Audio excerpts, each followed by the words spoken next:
One thing I like is Mike Brown going back to Delonte West. He did not play him in the second half the other night, instead choosing to play Daniel Gibson. I like West's toughness on the road. He has shown he's not afraid of the big moment in the playoffs. He's had some ups and downs in this series, as is his entire team. Garnett with 2 on the shot clock. Gets it to go. 3 for 3 to start for Kevin Garnett. I talked about it. That's why I don't like that matchup, because Kevin Garnett is an outstanding mid-range jump shooter. And those are the type of shots he's going to get with Shaquille O'Neal defending. O'Neal can't finish. Garnett the rebound. But to me, your only other choice is then bring Varejao in earlier to guard Garnett and take Jamison off the floor. Perkins open, gets the feed and throws it down. Celtics by 7. All 5 starters have scored. Timeout, Cleveland.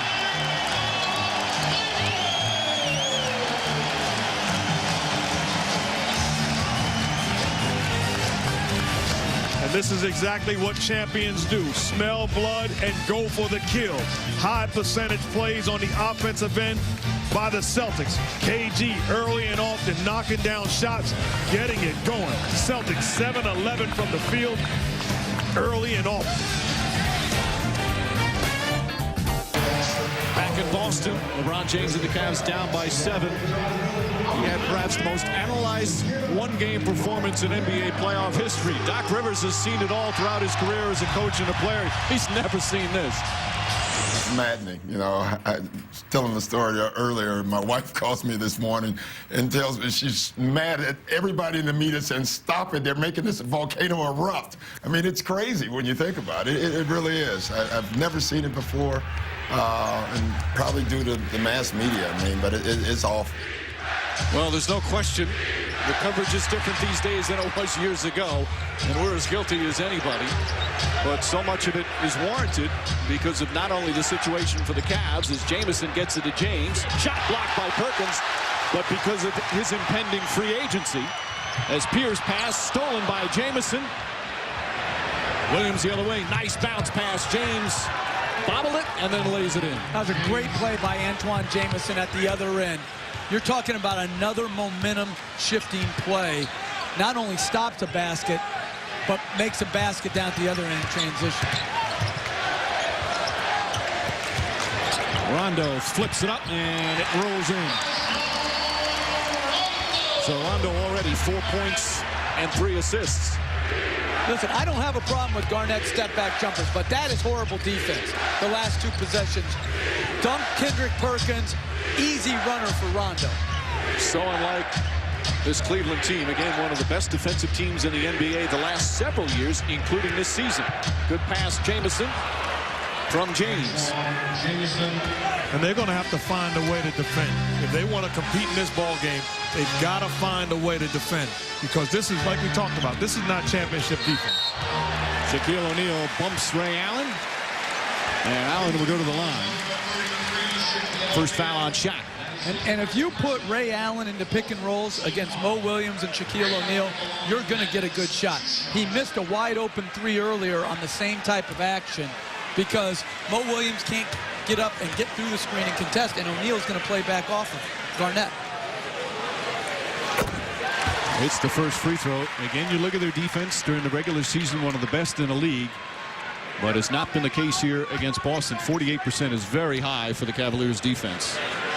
And you touched on it, Coach, but I'll take it a step further. If you put Kevin Garnett defended by Shaquille O'Neal in a pick and roll with anybody, you're going to get whatever you want offensively. That's the point guard or the guard making a play, or KG with a knockdown mid-range shot. It's just too easy right now for the Celtics offensively. O'Neal fouled on the entry pass. That shot will not count. So they'll take it out of bounds. We talk about the Cavalier defense not up to par.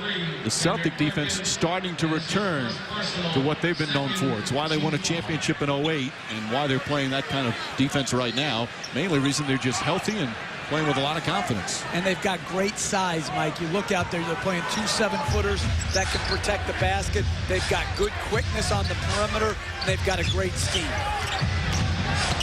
Williams stripped by Rondo.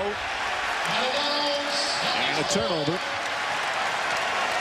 And we talk so much about what this game means. even in Cleveland, they're talking about it, and I don't think it's overly dramatic to say. Could be viewed as the most important game in franchise history. And again, because this team had such title aspirations this year, finally breaking that title drought in Cleveland, they really thought this could be the year, and certainly still can. But also because of LeBron James and what could happen after the season. As Garnett hits another, he's 4 for 4. You know, if I'm Mike Brown, I'm calling Anderson Varejao already. Because of his versatility, his athleticism, and his ability to defend Kevin Garnett in post-ups and also pick and roll. You cannot keep this lineup on the floor because they're not getting it done defensively. West tries a backdoor pass. Was it deflected? No. Say the officials, Boston ball. That's 3 Cleveland turnovers. This is just too easy. The screen wasn't set. KG, a mid-range shooter, gets a wide open look. Too easy right now for the Celtics. Give them credit. They are executing offensively. 69% shooting so far. Rondo again in the paint. Not that time. Tipped and taken by James. James no longer wearing that sleeve on the elbow. Nice pass. Mo Williams, count it, and a foul. Well, Mo Williams, an aggressive start. He already has 6 points. And now a chance for a three-point play. And they're doing a great job of back cutting against the Celtics. They've had a couple turnovers, but they've also gotten a couple layups. James got a layup early. Now Mo Williams on the back cut. And never underestimate how free throws and layups can boost your confidence. And I agree with Mark. If I was Mike Brown, I'd have Andy Varejao on speed dial. And I'm glad to see him in the game because you know what you're getting from this man. You're going to give effort, defense, toughness, and rebound. All-NBA defense, second team for Varejao. And Antoine Jamison, remember him telling us a couple of weeks ago that when he played against Varejao, he hated playing against him because he said you had to play harder when you played against Andy Varejao. Can't get much better a compliment from an opponent. James knocked away. Again, the quick hands of Rajon Rondo. Crowd delights when it's a turnover for James, who gets the steal there. Comes right back. And a smart play from Allen to stop the 2-on-1 as he picks up his first. But they already have Pierce with 2. Now Ray Allen with 1. You don't want these fouls. I still think it was a good foul, but you don't want these fouls creeping up because these are the guys that are going to be guarding LeBron James. Pierce, as you see, sitting after picking up the second foul. Tony Allen, who has done a very good job off the bench. He's in there guarding James. He did an excellent job defending James, part of that Game 5 game plan. Mo Williams. And Perkins hauls in another rebound. James with another steal. And part of the problem with those fouls also, Coach, you put yourself in position to allow LeBron James to get to the free throw line. Misses, wanted a foul. It's going to be Cavs ball. Well, there was so much talk after Game 5 that LeBron James' body language was not there. He wasn't as driven, didn't look to have that desperation. You heard the word passive, tentative. That is not the case to start here tonight.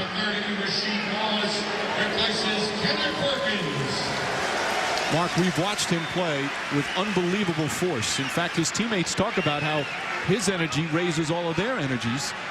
Were you surprised at what you saw in that Game 5? I was very surprised. I'm not like everybody else speculating as to why. More than pointing the finger to LeBron, I'd say the entire Cavs team, it was a disappointment. And as a 2-shot foul before the ball was inbounds, Tony Allen commits the foul, and that will send LeBron James to the free throw line for the first time tonight. So the foul's starting to pile up a little bit. Again, Pierce the only one with 2. You know, Mike, but to get back to that, very disappointed. But I give him credit because we actually had an opportunity to meet with him this morning, and we touched on it, Coach. He could have said no. How many guys in this league would say no off of a bad game, off of an embarrassment, off of being questioned, not showing up? There's no question, and it's happening more and more where the players most responsible for the outcomes of the games dodge after tough games. They're all accessible after the great games, but there's a lot of dodgers, and I give him credit for stepping in there.